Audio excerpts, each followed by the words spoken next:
And it's us, the Horror Guys, with episode 294 of Horror Weekly. Yay! Yay! Horror Weekly, eh? Yes. All right. Who are you? I'm Kevin. I'm Brian. And we're going to talk about some horror movies. We are. And some shorts. We are. Yeah, we saw some good stuff this week. Yeah. Before we get going, though, the people in the newsletter saw a message that if they want to win a surprise giveaway of A Quiet Place Day 1, they have to listen to the podcast. Oh. So let's not make them wait too long. Free digital copies. We have 5 digital copies that I don't remember what the streaming service is, but it's totally free. There's no catch involved. Is it a Redbox? Yeah, I don't think there is such a thing as a Redbox. No more Redbox? Okay. Let me look it up here real quick. It is... It's one that can be watched on any device. If you got computers and phones and things, it can be watched. Oh, it's direct through Paramount. Okay. So maybe the Paramount Plus app, I don't know. You don't have to have an account. You don't have to buy anything. But the first 5 people, only got 5 of them, 5 people that email me at email@horrorguys.com will get a free streaming Paramount copy of A Quiet Place Day 1 that we reviewed last week. And we liked. We did. We would recommend, yeah. And that's one where afterward, the more I think about it, it's like, yeah, I really did like that. Yeah. Yeah. Would have been nicer if we could have given these away last week. Mm-hmm. But the Paramount people are a little bit slow. It's not even our fault this time. That's all right. All right. So yeah, 5 free copies. Email at horrorguys.com. Give us a ring and we will send you the streaming codes. You betcha. Meanwhile, back at the Horror Guys warehouse, Horror Guys Labs, Horror Guys Dungeon. Where are we today? Oh, we're in the labs. Okay, the Horror Guys Labs. We have done 5 movies and 4 shorts for you this week. What do we got? Oh, we have the brand new Lore, which is an indie film. Yeah. And Humane from 2024. A Cronenberg production, but not the David kind. Not the Cronenberg you're expecting. Not the David Cronenberg. We have Cronenbergs at home. An offspring of Cronenberg, yeah. The Midnight Meat Train from 2008 and Lord of Illusions from 1995, a couple of Clive Barker offerings. And, 1986's Rawhead Rex. It's Clive Barker week. Also courtesy of Clive Barker. We didn't have enough movies to do a whole 5 movie series of him. And then we've done a lot of his stuff in the past. And then we got 4 tasty shorts that we're going to discuss briefly and steer you toward. We are. First up, we have Humane from 2024, directed by Caitlin Cronenberg. Yes, that's his daughter. Written by Michael Sparaga, stars Jay Baruchel, Emily Hampshire, and Peter Gallagher. Hour and 33 minutes, trailer in the show notes. Spoiler free? Spoiler free. Well, we went into this blind, and we're very glad of it. It sets up the state of the world very quickly in a possible near future. Kind of science fiction-y, kind of not. It's pretty realistic, maybe. It focuses on one wealthy family with many issues to start with. They're kind of dysfunctional. And then things get way more complicated. And we're pulled along wondering how things are going to end up and who's going to survive and how. And we both give it a strong thumbs up. Yeah, definitely liked it. It was one of those ones we talked about for several days after watching it. David Cronenberg makes a voiceover cameo in it, too. He does. Yeah. I wouldn't watch it just for that, though. No. Watch it for the movie. No, I've heard read a lot online about this and people complaining one way or the other that it's just too political. Well... Climate change, end of the world stuff. So there's some politics mentioned, but it's not really that political, I didn't think. It's not the main focus of it. No. Yeah. Well, again, it's new. You probably haven't seen it, so we're not going to spoil it to We'll death. just give you a little taste. Just a little taste, yeah. Well, we hear news reports of catastrophic environmental collapse. Things have gotten bad. There are now population reduction goals to cull off 20% of the population. Oof, worldwide. Every country has to give 20% of their population up. Credits roll as we see masked people in white suits carrying bodies out of houses. There are posters everywhere asking people to enlist in a euthanasia program. Well, Charles York talks to his wife Dawn about moving the piano upstairs into the bedroom. They're not saying something, but they're both crying.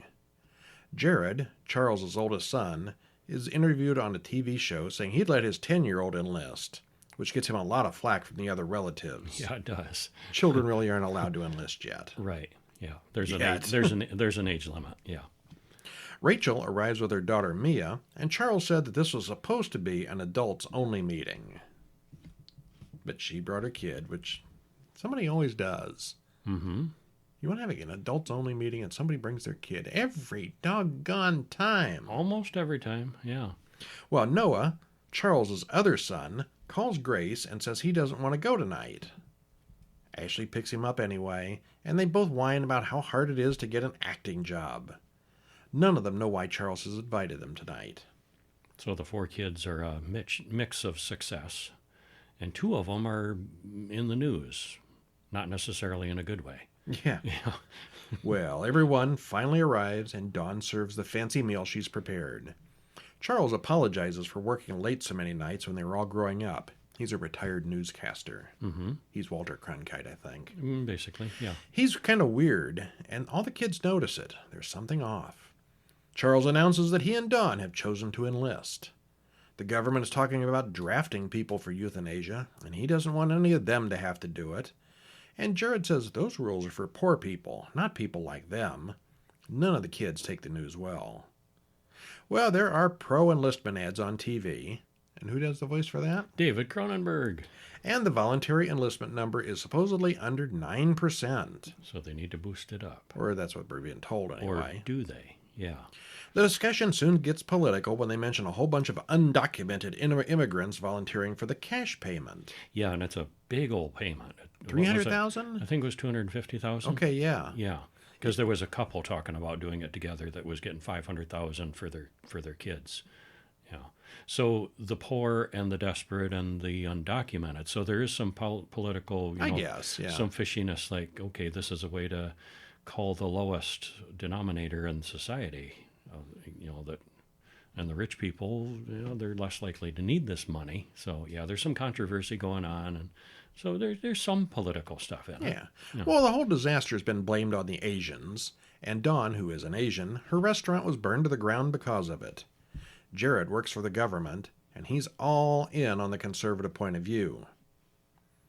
Well, Charles goes into the kitchen and finds a note from Dawn. I can't do it.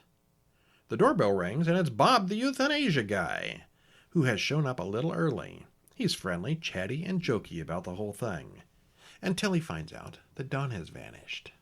And things go south from there. Yeah, they do. But Yeah. he is something He's something, else. yeah. He's into his job. Is he, though? Yeah, he is. Well, we'll find but out. It gets more complicated than that, too. Yeah. Well, okay, Bob may be the nicest horror movie villain ever. I suspect if the government ever did decide to kill 20% of the population, then it'd be a lot messier and over a lot faster than it's shown here. You think?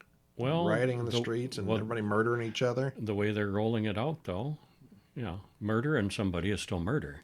Yeah. Yeah. Okay, well, there is a lot of political discussion in this one, but most of it's played for laughs or shock value. It's sort of like a cross between Fahrenheit 451 and, believe it or not, Bodies, Bodies, Bodies from a few months back. Yeah, some of that, yeah. With a lot of humor thrown in. I think we both definitely liked it. Yeah, I think so. I kept thinking that the future portrayed isn't likely in all suspects, but it's possible. I don't think any government would agree to that. Some of the aspects are, There would be a it's major bit of a stretch. overthrow of whoever proposed that. Well, all the governments agreed to it. That don't matter. No. If all the governments in the world did that, the Americans would just, whoever's in charge would not last long. Yeah, I don't know. Anyway, I thought it gave it a little bit of a realistic feel. Okay. And I liked how it unfolded and couldn't really guess ahead of time how things were going to happen. Nope. Yeah, so that was very entertaining. Everything came together really well, I thought. Yeah. Yeah. I'm going to say best of the week. I'm going to give it that too. Okay, there we go. Yeah.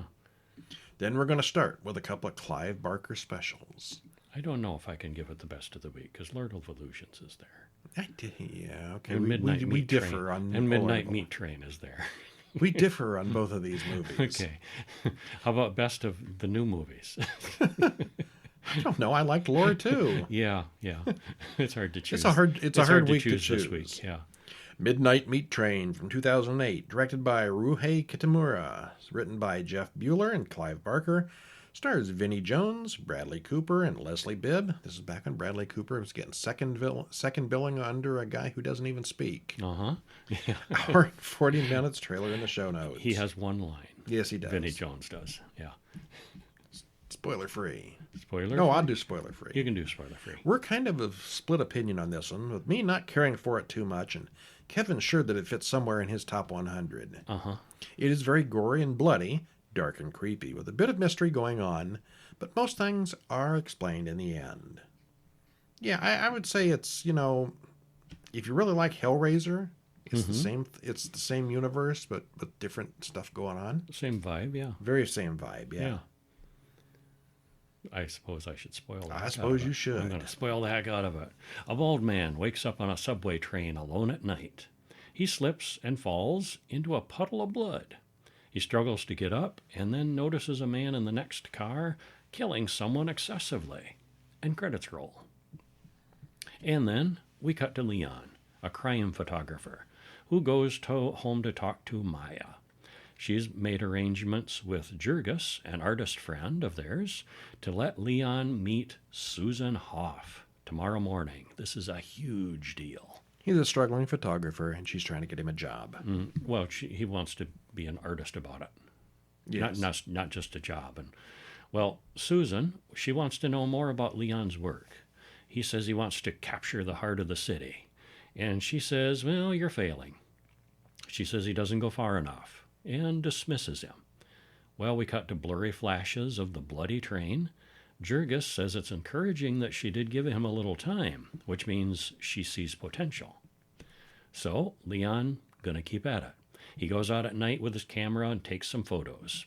He interrupts a woman getting mugged and takes photos of her and the thugs. They come after Leon, but leave when they see a security camera. The woman thanks him, then runs downstairs to the subway and gets on the train, where a big man with a hammer kills her from behind. In the morning, Leon reads the paper and sees the woman he rescued was murdered.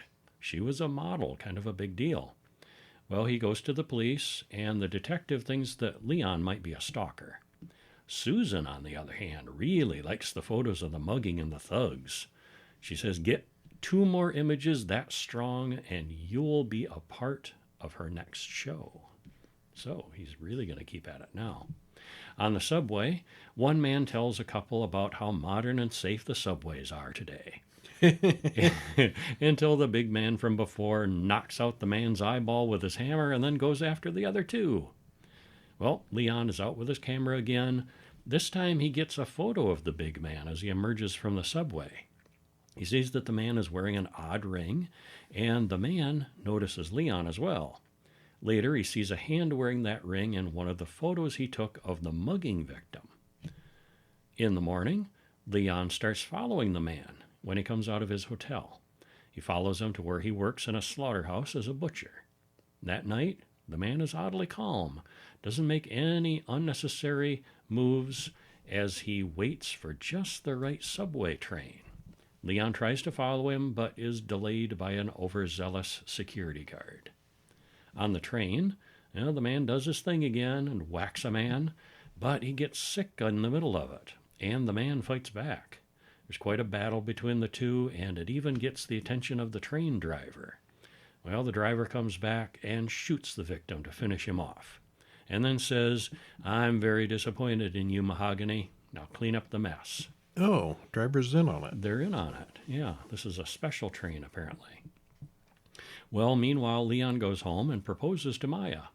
Afterward, he dreams of the murder train, but this time it's he who is the killer, and not the big guy.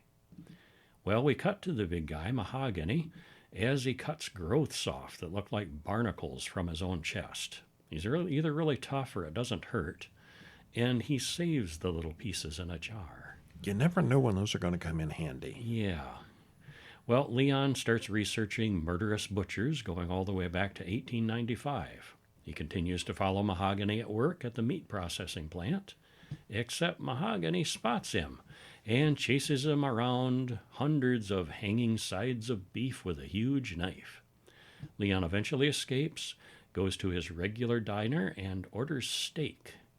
Well, he was a vocal vegan before, so something has changed. Maya complains that Leon has become obsessed with the butcher when he should be working. He's got a crazy wall about missing people, and he thinks Mahogany has been butchering them all.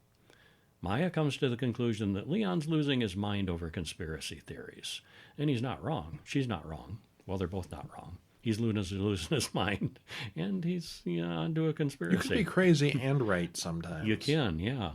But he's starting to crack around the edges. Leon continues to follow Mahogany on the train at night. Two young men board the train, and Mahogany takes out his hammer. Leon cringes behind a seat and watches him kill them. He takes many photos of the men being dissected. Mahogany removes the men's teeth, fingernails, and eyeballs, shaves their heads, and then hangs them upside down naked like sides of beef. And then he turns and smiles at Leon before knocking him out. Leon awakens, upside down, hanging from the ceiling. And he's shirtless, he's not naked. Monsters come and tear at his flesh. It's kind of a dreamy, hallucinatory thing, but he wakes up again, this time in the basement of the meat processing plant. He goes home to Maya, and there's strange runes carved into his chest. And it's the same symbol that's on Mahogany's ring. Maya and Jurgis, well, they go to Mahogany's hotel room to get Leon's camera back. She finds his murdering tools, knives, and other nastiness, such as his medicine cabinet full of scabs. Jurgis does find the camera, but Mahogany returns and kills him. Maya runs away and goes to the police, but they aren't helpful at all. Maya goes to the diner and takes her boss's pistol. Meanwhile, Leon goes to Susan's big art show. This is his big break. He's got one of the scary photos of Mahogany on display, except he walks away as if he's in a trance. "I got a train to catch," he says. Well, the police detective stops Maya, and she knows more than she should. She tells Maya which train Jurgis is on. And if you notice, the detective is wearing a pendant with that same symbol that Mahogany has on the ring. Uh-huh. It's a conspiracy, and the detective is in on it. Well, Maya gets on that train. Meanwhile, Leon goes to the meat processing plant and grabs some big knives. He goes to the abandoned subway stop beneath the plant and boards the special train when it comes by. Maya finds the butchered bodies hanging there and freaks out. Jurgis is there. He's not quite dead yet. She shoots at Mahogany, but he knocks her down. He's just about to smash her with the hammer when Leon yells from the other side of the train car. And the two men start fighting amongst the bodies. It's a messy, brutal battle. And this goes on for a while until Leon pushes Mahogany out the door. Well, Maya goes to Leon, who is in shock. The train finally slows down and stops, and the lights go out. The driver comes in and tells them, "Step away from the meat." Monsters enter the train and start eating the bodies. Leon and Maya get off the train as the creatures eat their meal. Mahogany's not dead. He shuffles in, and the two men fight some more. They throw skulls at each other. There's a bunch of bodies here that have accumulated over the years. Yeah, this has been going on for a while. Leon goes berserk and kills Mahogany, who says one word, "Welcome," before dying. The driver says, "He didn't have what it takes anymore. I envy you." The driver then pulls out Leon's tongue and eats it. He explains how long this has been going on, even since before humanity existed. They feed the monsters a little as an act of worship in exchange for power and to keep them in check. And the driver then cuts Maya open and pulls out her heart, which kind of was a finality for Leon to cut his last tie to the real world. Mm-hmm. Yeah. And we cut to later as Leon puts on the ring and a suit. The detective gives Leon a bus schedule, and he gets to work. He's Mahogany's replacement on the midnight meat train. Alrighty then. Yeah. Well, the gore shots in this one are pretty exceptional. There's a lot of gore in this. And it's pretty good, yeah. As you mentioned, the detective is wearing a necklace with the same symbol as Mahogany's ring, and later she gives Leon his train schedule, so she's obviously in on it as well. I didn't care for this one too much. It's kind of long and it's kind of slow. It's one of those slow descent into madness stories, but we know from the beginning this time that the killer is real. Sometimes it's is he crazy or is it real? And we know what's going on here. It's real. We also don't find out until the very end why Mahogany has been killing all those people, and even then it's a little rushed and vague. Who are these creatures? Why are they... They have always been there. Why? I don't know. Yeah, we don't know. We don't know. Yeah, but you better feed them a little or they're going to start eating a lot. So I want to see that movie. Yeah. Anyway, I really like this one a lot. Okay. Yeah. I didn't hate it. It's just not one of my favorites. Okay. To which takes us to 1986's Rawhead Rex. Sounds like fun. Sounds like a good dog name, doesn't it? It does. Rawhead Rex. Directed by George Pavlo, written by Clive Barker, stars David Dukes, Kelly Piper, and Hugh O'Connor. Hour and 29 minutes. Trailer in the usual place. Spoiler free, what happens? Well, this was just okay. And I remember this being better than it was. I did too, yeah. I like the story that it's based on more than the movie, I think. Yeah. An ancient creature arises from where it was imprisoned and has to be dealt with again. So the premise is solid enough, but it wasn't a great movie back in the day, and it hasn't held up well. It's, I mentioned the short story by Clive Barker, which is really excellent, but they kind of stretched it into a full-length movie. And it's said that Clive Barker himself wasn't pleased with how it turned out. Otherwise known as a guy in a rubber mask terrorizes a village. Pretty much. Tell us about it. Well, we open on some men working in a field as Howard Hallenbach drives into town. He stops at a small local church and takes photos of the graveyard. 2 of the 3 workmen give up and go home, but that third really wants that stone obelisk out of his field. A storm rolls in, and the obelisk leaks some kind of smoke or gas as lightning strikes it. What a coincidence. All at once, the obelisk falls over, and a woman in the church starts screaming randomly. A monster rises up out in the field and kills the man who released it. So the lesson here is if you find an obelisk half buried in the field, Leave it there. It's there for a reason. Howard talks to Declan O'Brien and says that Reverend Coote Yeah. gave him permission to do some research about the old church.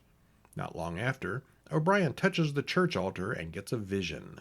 He pulls his seared hand away and laughs maniacally. Howard takes his wife Elaine and 2 annoying children to the Tall Man Inn. I kept waiting for a Phantasm reference, but there wasn't one. There wasn't, just that. She really wants to get out of this backwater town and just go to Dublin like civilized people. Farmer Dennis notices his barn door is swinging in the breeze. Literally. Not the figurative barn door. Someone has broken the lock. A very large humanoid monster then tears him to pieces and goes after Jenny, the man's pregnant wife, when she screams too loudly.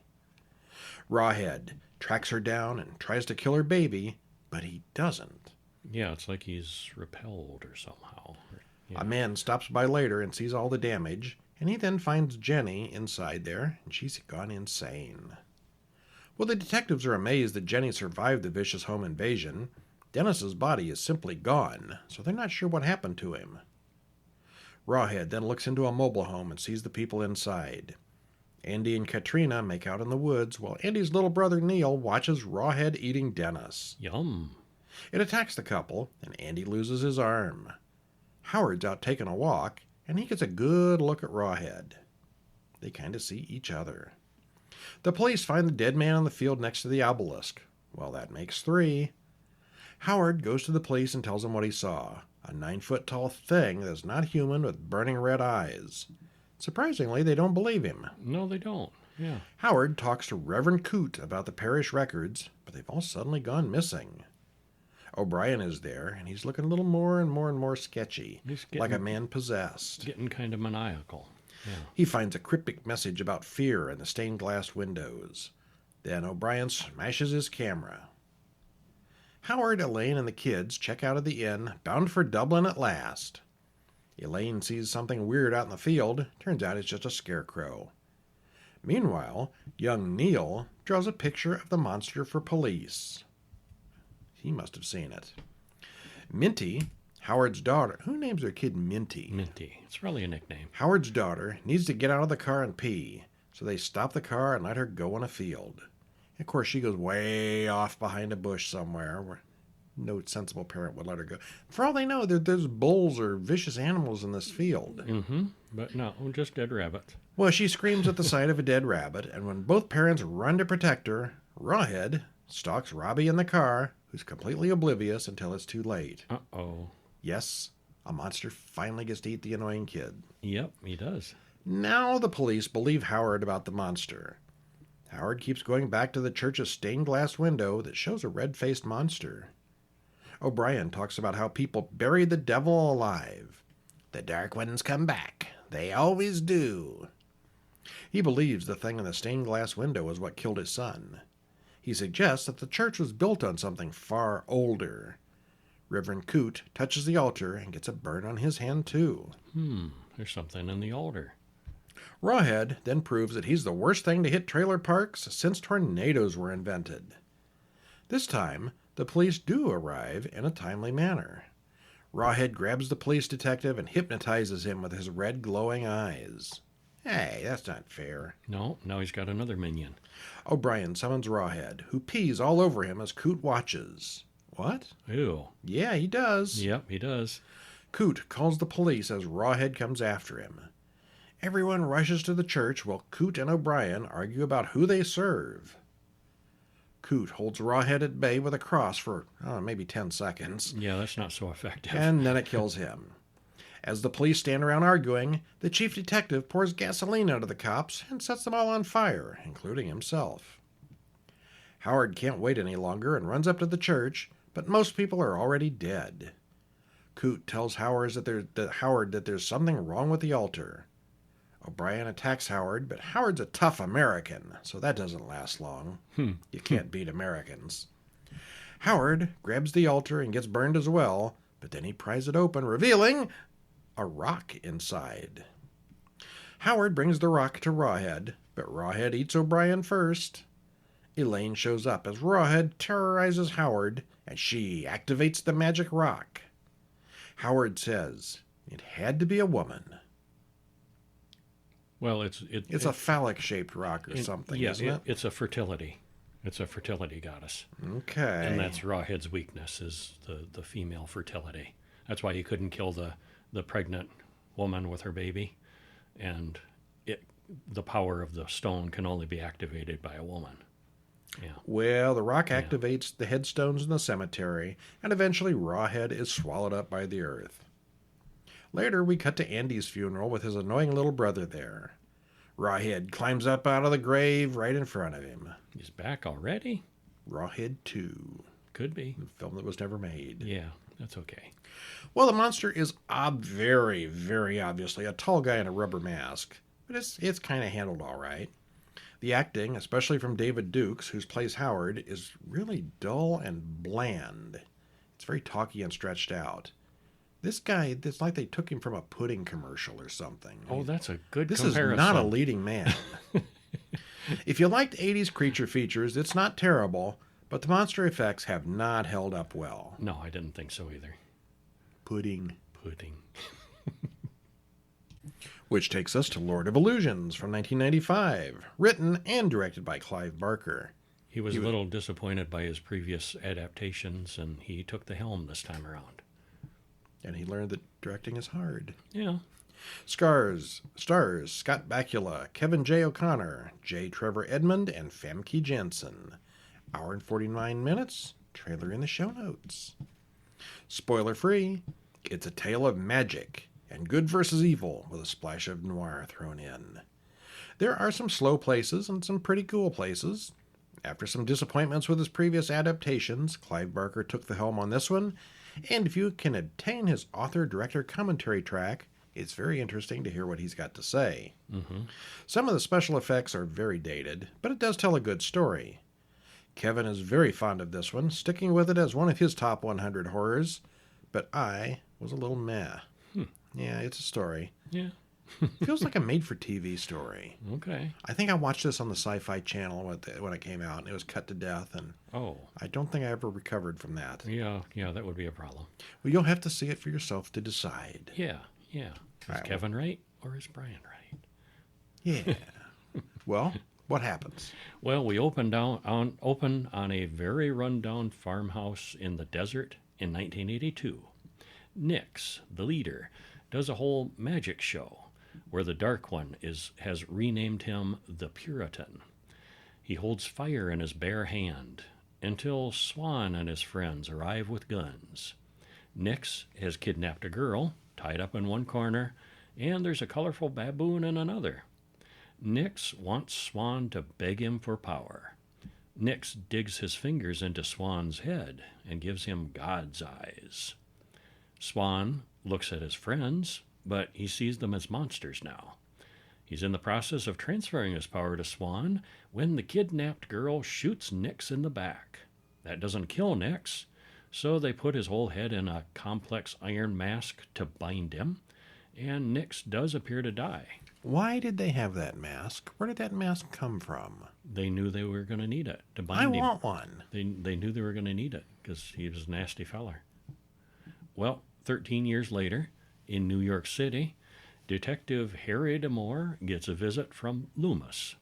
Harry is well known for investigating occult things, and he's just recently finished up a exorcism where a kid was possessed and he saved him.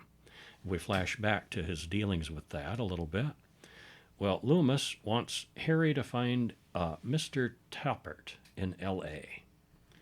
It sounds like a pretty mundane private eye gig. They always do. Yeah. He's cheating on his insurance, supposedly, this guy. And he needs somebody to go. So, to L.A., and we see a billboard for Swan the Magician. He's come up in the world since that encounter in the farmland. He follows Tappert to a fortune teller downtown. Harry follows him inside and is attacked by a crazy man who bites him. The fortune teller, Quaid, was one of the people who shot Nix, is full of knives like a pincushion. Also there is Butterfield, who used to hang out with Nix. Before he dies, the fortune teller gives Harry a quick palm reading, and he says the Puritan is coming home. Well, we cut to Philip Swan and his wife, Dorothea, the little kidnapped girl, all grown up. She tells her assistant, Valentin, their assistant, he's like a butler, all-purpose assistant, go find Harry for her, which takes him about 2 minutes. Valentin says Swan is no magician. He's an illusionist. Magic is real. Illusion is trickery. So he's denying that Swan has powers, but we know he kind of does. Dorothea wants to hire Harry to protect Swan from something she doesn't understand. Swan saw that Quaid was killed in the paper, and he thinks that these people are coming for him. Well, that night, Swan gives a show, and Harry is invited to sit with Dorothea. And it's a great big, huge, It's like a big Vegas show. Yeah, it is, but in L.A. Yeah. And there's dancers and special effects, and when Swan makes his big appearance, Butterfield is there as well behind the scenes. Swan does a knife trick that goes brutally wrong, and he's killed. The audience screams and runs away, except for Dorothea, who takes it badly. Did he make a mistake? Did Butterfield sabotage it? We don't know. Well, Harry sneaks under the stage and encounters Butterfield and his sharp-toothed associate again. They want to know who killed Swan. It wasn't them. He died before they could get to him. Well, there's a fight, and Butterfield's creepy friend is killed very dramatically. Well, following the clues, Harry goes to the Magic Castle, a place where all the stage magicians seem to hang out. He meets Walter Wilder, an old illusionist who's good with cards. He sends him to see Vinovich, another illusionist.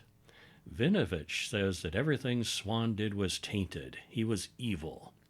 One of Vinovich's guests, Billy Who, suggests that Harry check out a guy who used to be called Nix. Now, this is one of the things I don't believe about this show. What's that? All the magicians, all the special, high-paid, secretive magicians would all just hang out in a club doing tricks for each other. Yeah. These guys would hate each other. They're the competition. They're in competition, yeah. You know, they've got the clubs in LA where all the big famous singers hang out together, right? And they sing like karaoke to each other. Well, there is really a place called the Magic Castle. I don't think it's like this, where But I they only doubt allow it's- magicians in. I doubt it's quite like this. Yeah, this isn't a place where people go to watch the magicians. This is a place where the magicians hang out. Mm-hmm. Bull. You don't buy it? Well, Harry asks Dorothea about Nix, and she definitely remembers him, but lies about it. Valentin then offers Harry $30,000 to go home. Harry goes to see Jennifer, one of the other people from the raid on Nix's place. She's in an asylum, and she blames Swan, who told her that all was done and finished, but it's not. She tells him about Nix, who is coming back, and then Jennifer runs out in front of a car and is killed. We cut to various people we recognize as Nix's old cultists walking around and killing people around the country. Dorothea awaits Harry's call, but Valentine isn't letting his calls through. Billy helps Harry break into the Magic Castle's secret room. They get hidden files, but only barely. There are books and drawings about Nix. Some kind of apparition scares Barry. I can't talk. Billy. It's a tongue twister. Some kind of apparition scares Billy. Yeah, it's like a hologram. But Harry sees right through that and shoots the projector. So Harry goes back to Dorothea's house, and she has Swan's coffin set up. She's been lying to him, and he wants to know about Nix. Well, it turns out Nix did teach Swan some real magic. And as they have sex, Valentin calls someone on the phone. Harry gets chased around the house by a CGI creature and fire that follows him around. It's not very good. It really is obvious CGI, yeah. Harry then pries open Swan's coffin and finds the body inside is rubber and plaster. Swan's not dead. Later, Valentin admits that Swan faked his own death to avoid being killed for real. So, Harry stakes out Swan's funeral and follows a man to a secret place. Sure enough, it's Swan, who couldn't resist attending his own funeral. He levitates a car over Harry's head and drops it, but changes his mind about killing Harry at the last moment. He's angry that Harry is banging Dorothea, but knows Harry can help. Well, Butterfield nabs Valentin and tortures him for the location of where Nix is buried. Meanwhile, the cultists return to their cult house, awaiting for Nix. Butterfield kidnaps Dorothea, too. So Harry and Swan team up. They're going to rescue her. Butterfield and Dorothea head out to the burial place to resurrect Nix. Valentin digs in the desert while Dorothea tries, unsuccessfully, to escape. And Nix, in fact, does indeed turn up. The cultists, and there's a lot of them now, shave their heads and look to Butterfield as their leader. As Butterfield removes the iron mask, Nix regenerates fairly quickly. He still doesn't look good. He doesn't look good, but he is up and about. He offers his followers the wisdom of the grave, and then clouds come out of his forehead. It rains, and all the cultists sink into the mud, mostly. Some are just stuck in the floor. Meanwhile, Swan and Butterfield fight, but Swan has magic on his side. Harry runs from room to room looking for Dorothea, and eventually finds her and Nix. Swan is right behind him, and soon the two magicians talk about joining forces. But they fight. Nix quickly beats Swan and then goes after Harry. Dorothea shoots Nix right in that hole in his forehead. Naturally, gets right up again and goes after Dorothea. They watch Nix transform into something terrible, but in the meantime, Swan levitates Harry to push Nix into a bottomless tunnel to hell, conveniently placed there in the middle of the floor. Harry and Dorothea run outside as something comes out of the pit and dissolves Swan's body. Finally, Nix explodes and the hole seals shut. Oh, it was only like 8 hours long. My goodness, it's a long movie. There's a lot to it. A lot happens. Clive Barker had such bad luck with his previous films that he insisted on directing this one himself. It's mostly about the difference between stage illusionists and real magicians. The acting is good, the film looks good all around, but it drags in places. I didn't think so. It's one of Kevin's favorite movies, definitely in his top 100 horror. I thought it was overlong, and there were too many leads to follow up. The special effects don't hold up at all, but there's not enough of them to worry about. You can get by with that. Mm-hmm. Yeah. As you read this, I was thinking about what made this movie so damn boring to me, and I think it's Scott Bakula. You don't like him? I think he's just... Why, I made the pudding commercial comment before. Oh, okay. But, yeah, he's never been in anything good, has he? Yeah, this. And other things. I like Quantum Leap, but only Okay. because he wasn't himself in any of those episodes. He's always somebody different. Okay. He was in Enterprise. He was the captain. The weakest of all the Star Trek series, arguably. Okay. I like it. I like Scott Bakula. Okay. I like this movie. So there. And now our indie film of the week is called Lore 2024, directed by various people because it's an anthology. James Bushy, Patrick Michael Ryder, and Greg Johnson. Written by Patrick Michael Ryder, Christine Barber Ryder, and James Bushy. Stars Richard Brake, Andrew Lee Potts, Ben Crumpton, and a bunch of other people. Hour and 27 minutes. A lot of recognizable faces. Yeah. Mildly recognizable faces. It's not a big film, but it's got some people in it that you're going to recognize. Yeah. Spoiler free. This is an anthology of short tales with a good wraparound story. 4 people camping in the woods with a guide have scary stories to tell around the campfire.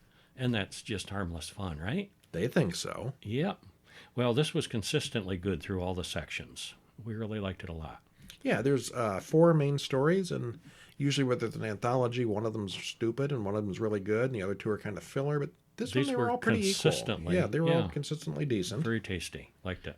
Yeah. Credits roll as the 4 hikers walk across a field toward the woods. Every year they go on an immersive experience, and this year is supposed to be something scary.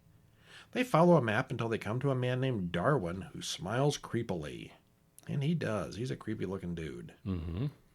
He plays the part good.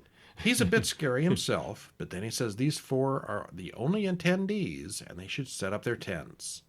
This experience will stay with you for the rest of your lives. Then he tells them about a 1993 party that found some skulls nearby. After an investigation, they found 3,500 dead bodies. Nobody knows who they were. He talks about an ancient evil that lived in this place long before men came here, and he has a totem that allows him to communicate with the dead. Who's brave enough to talk to the dead?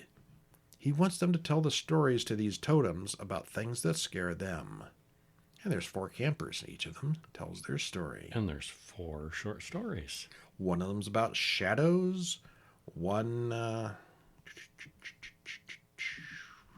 I didn't actually title these. Oh, that's okay. Well, there's 4 short stories There's and, four a short little bit of a stories. wraparound.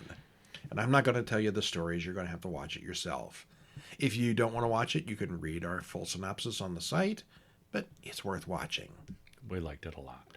In the first story, there may or may not have been an actual monster. Mm-hmm. The second one with a ghost is really well done. I thought that dancer ghost was a really cool effect. Yeah, it was. It's Yeah. sort of jerky, transparent. It's neat. Uh-huh. The cultists, or whatever they are, in the third story are also very cool looking. I like those masks. The fourth story is more or less of a comedy, but it's a good send-up of your usual slasher movies. And all 4 of the creatures in all 4 of the things, they all have a creature, are all well done. And of course, in the movie theater segment, that 4th segment, you can see posters for the other things. One of them's got the shadow creature, and there's little posters for all of them on the walls. So But you got to be watching. yeah, watching the background in the movie theater. Yeah. And it's probably the only time you'll ever see death by popcorn scoop. Richard Brake, as Darwin, the camp host, has something creepy to say between each segment, and he is absolutely perfect here.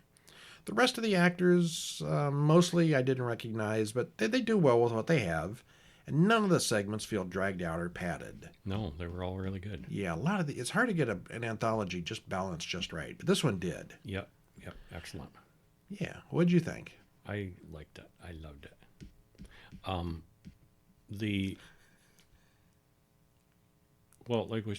Basically, I'm looking at my commentary, and I already said all those things. Oh, okay. It was good. It was good. It wasn't hit and miss. Everything came together. They had really good locations too. The one is in a warehouse kind of space, and the one is in a movie theater, and the locations that they had were nice. Yeah. Okay. Big thumbs up. And now on to our short films. Start out this one with one from 2023 called Lovely. Written and directed by Naomi Shroff-Mehta. Stars Ashwini Ganpool, Susie Abraham, and Elise Ahmad. 16 minutes and 19 seconds. There's a link to watch it on YouTube. What happens? Well, Rhea and her mother run a convenience store, and they keep stock in the basement, which doesn't have electricity. And when it's time to go down there, Rhea's mother insists that Rhea stay out of the basement. Also, her mother offers Rhea some face cream to make her more beautiful. Seems to be working. But when Rhea runs out, well, the extra bottles are down in the basement. So what's a girl to do? And this is a real thing in India. The face creams lightening. Well, this is what I wonder, because she put Skin. this cream on and it's so much better. It's so much better. I saw no difference. Oh, you could tell. Okay. Yeah. Well, later, more so. But you could. It's whitening cream, right? She was wearing makeup that you could tell. Yeah, but that's a real thing where beauty is considered pale. In India, that's a thing, and they have face lightening creams that they advertise. Use this and you'll be beautiful and you'll be better, and things like that. Well, we were halfway through this, and I was fully expecting to write this up comparing it to that Black Mirror episode with the face cream. Oh, okay. It didn't go that way. It did something completely different. It did, yeah. Yeah, her mother goes on and on about how it's working, but there's going to be a price to be paid. The woman in the basement is obviously up to something, and we soon see what it is. Sometimes your overbearing and overprotective mother just could be right. Sometimes. Yeah. It's good. It's worth a watch. Uh-huh. What's next? Next up is my favorite of the shorts, The Sound, from 2021, which was written and directed by Patrick Stagg and stars just one guy, Marcus Klein. Runtime is 11 minutes, 43 seconds. Yeah. And, of course, available on YouTube. And I think you said 2021. It's a couple years old, so yeah. Been A lot out of there these a shorts while. we bypassed at some point. Mm-hmm. Well, a man takes a break from digging in the backyard, comes inside for a drink of water, and starts hearing an odd ticking sound. Or is it knocking? Could it be a drip? What is that sound? He can't find it anywhere. And it sounds different from time to time. I thought initially it was a clock, and then it sounded like pounding, and then it sounded like dripping, and it's just different. But it's constant no matter where he goes. He starts searching for the source of the strange sound, and the situation devolves from there. Uh-huh. Well, when it ends, it's clearly inspired by an Edgar Allan Poe story, but I didn't see that coming, which is good, I guess. Did you see it coming? I did not, no. Yeah, I'm like, what is this sound? But then we find out. It is explained. Yeah, I was expecting something a lot cheesier than it was, but the suspense pays off here. Yeah.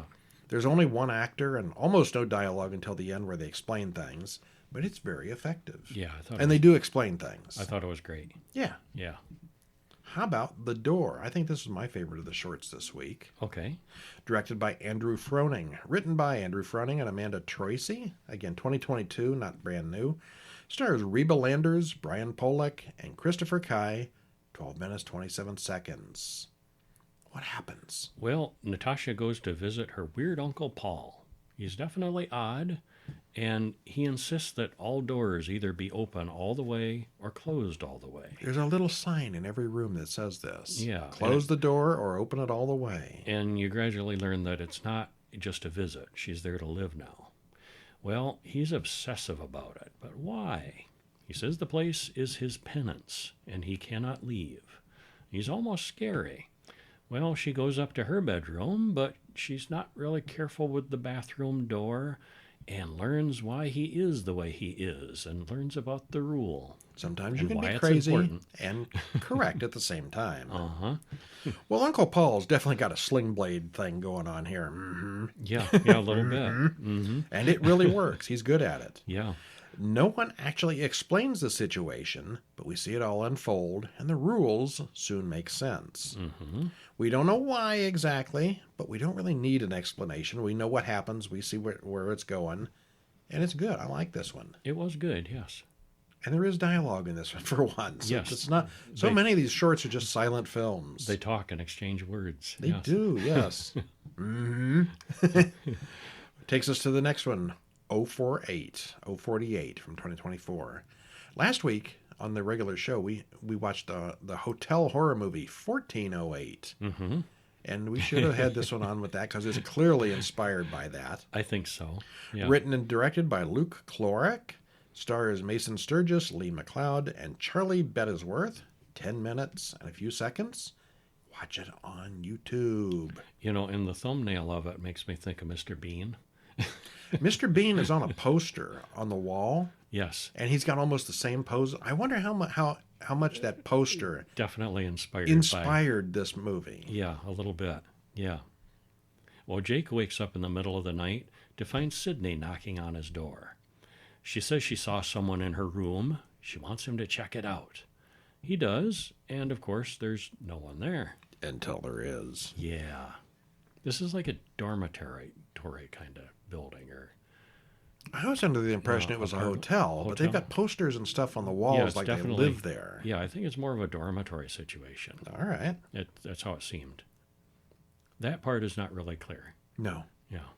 Still, it's well paced. It looks good and it's unsettling. The acting could probably be a little bit better, but it's a good effort and it's fun to watch. As a student film, it's well done. Yeah, it was. Yeah. And yeah. All four of these were definitely noteworthy. Oh, none of these were stinkers this week, that's for sure. No stinkers, yeah. All worth checking out. We have no objection to putting stinkers short films on. It's one of those ones where we watch them so you don't have to sometimes. Sometimes, and we'll try to be honest about it. Yeah. Yeah. They don't pay us to review these things. If it sucks, we'll say so. We certainly do with all the regular movies. All right, well, that's it for this week. Stop in at horrorweekly.com and check out our free weekly newsletter. Sign up once and you get all our reviews in your email once a week, which is nice and free. And don't forget about getting a chance to win a copy of A Quiet Place, Day One. Yes. Yeah, where it all began. Yeah. Yeah.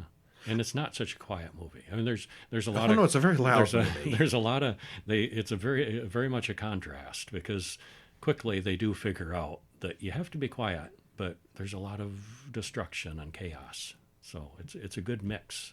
Yeah. Yeah. All right, well, tune in next week where we will have more movies and more shorts and more of us. Yay. I'm Brian. And I'm Kevin. We'll see you next week. See ya.